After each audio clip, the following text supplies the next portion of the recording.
Ringo Starr era uno stregone della frequenza, qualcuno che sapeva bene come funzionavano le frequenze della batteria in relazione a quello che stavano suonando. Quando l'attenzione si sposta su di me, ho sbagliato. Ci sono tanti difetti in questa cosa che sto suonando, ma se imito Ringo Starr e comincio a fare questa cosa qua, ho una pronuncia del suono straordinaria.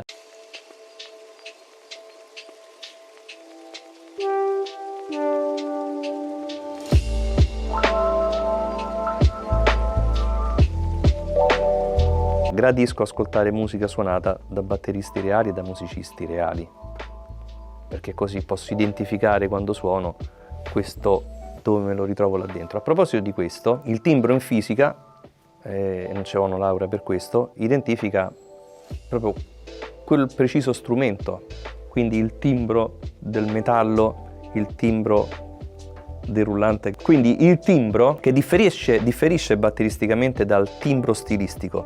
Se io sto suonando accompagnando un brano di Louis Armstrong, avrò il mio rullante messo in un volume piuttosto contenuto, in generale questo avrà un volume maggiore, tanto per capirci, e in realtà il timbro stilistico in questo caso è che se io suono questo rullante in un certo range dinamico, mi trovo in quello stile. Se aumento a parità di pattern, cioè a parità di combinazione di colpi, questo suono lo tiro molto più fuori, è un timbro che è fuori stile. È sempre un timbro del rullante, sempre parliamo del rullante, ma è stilisticamente identificabile in un'altra connotazione stilistica. Quindi dove voglio arrivare? Tempo fa ricevetti un'intervista Rai per questo argomento. L'argomento è: Ringo Starr era un bravo, ed è ancora in vita, comunque quando suonava con i Beatles, era un bravo batterista o no? Ringo Starr era un bravo batterista o no?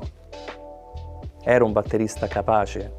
Era un batterista era autodidatta?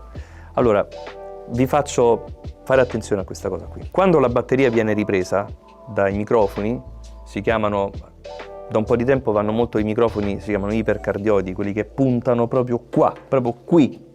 Tu questo suono te lo ritrovi qua. Quindi, se ascoltate una band come gli Snarky Puppy, quel batterista fantastico, o quei batteristi, che sono più di uno che si danno il cambio là dentro, lo avrete proprio qui davanti, ok?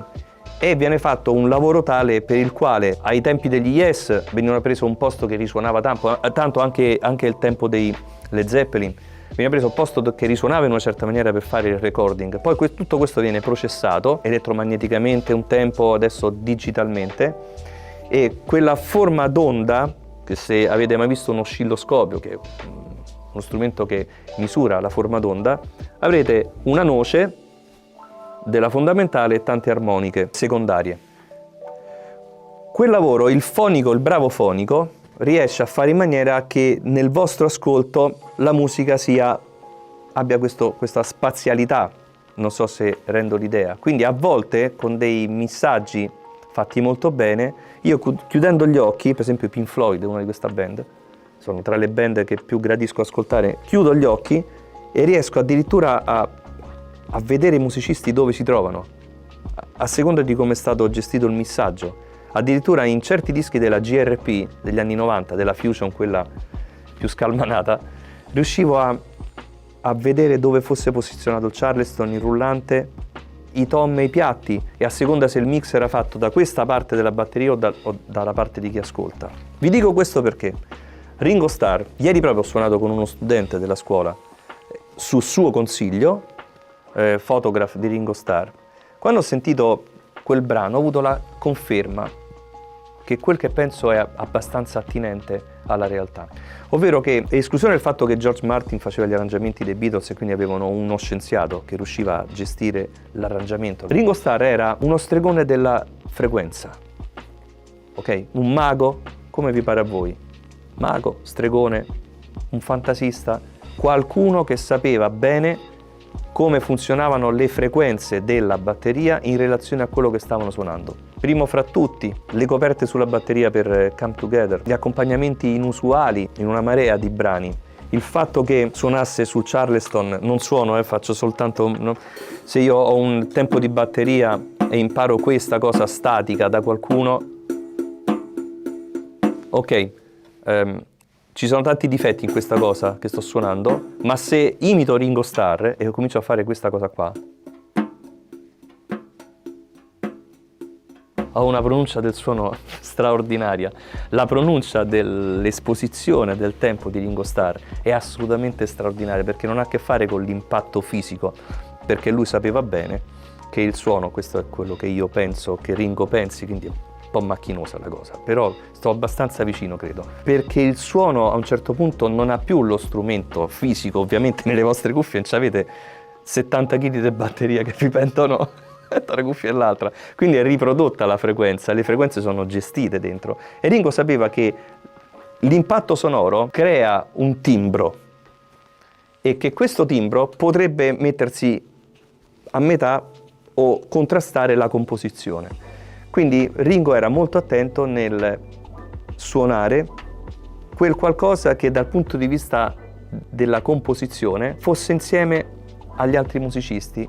Molto spesso di questi tempi il batterista che vuole rimanere impresso suona fortissimo, non curandosi dell'effetto finale, dell'arrangiamento finale, perché adesso è tutto preso con una macro fotografia dell'istante. E come diceva Carmelo Bene, se io vedo un quadro, la Gioconda che ho visto personalmente, non la puoi vedere come dico io perché te la fanno vedere da lontano, ma se tu a un certo punto sto quadro lo metti qua, non vedi più niente.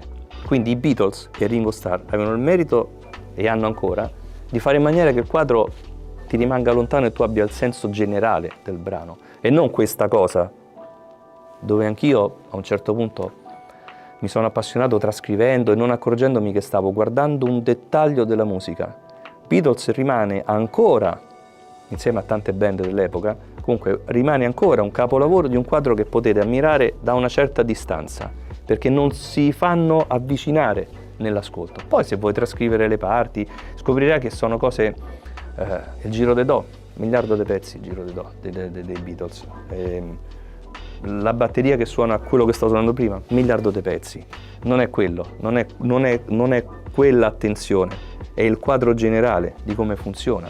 E anche se andate a prendervi le note di qualsiasi tema, scoprirete che qualsiasi idea che possiamo avere di nostro è ingombrante rispetto al minimalismo che loro attuavano in maniera, credo, istintiva. Minimalismo, e concludo, il minimalismo non è fare poco perché sei un demente al quale hanno detto se fai poco funzioni meglio. No, no, no, è che da tanto che sai, da tanto che potresti fare, da tanto a disposizione, scegli proprio la cosa giusta per quel brano e capisci che hai scelto la strada giusta perché non emergi, perché in quel momento rispetto a 5, 10 o 60 musicisti con cui suoni l'attenzione non si sposta su di te.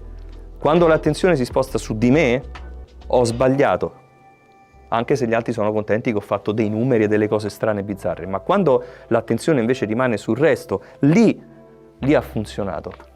E Beatles e Ringo Starr ha sempre funzionato per questo motivo. Con questo non vuol dire che, avendone capito il concetto, quando suono riproduco quella cosa, perché non sono Ringo Starr, non sono in grado di suonare come lui. Deve essere chiara questa cosa. È una pronuncia del tempo ed è una pronuncia dell'arrangiamento di batteria unico nella storia, come dovrebbe essere unico ognuno di noi, ma puoi capire se sei unico se capisci come funzioni, altrimenti non c'è unicità. Prendi sempre dei protocolli di apprendimento per emulazione e la originalità non ci sarà tanto facilmente.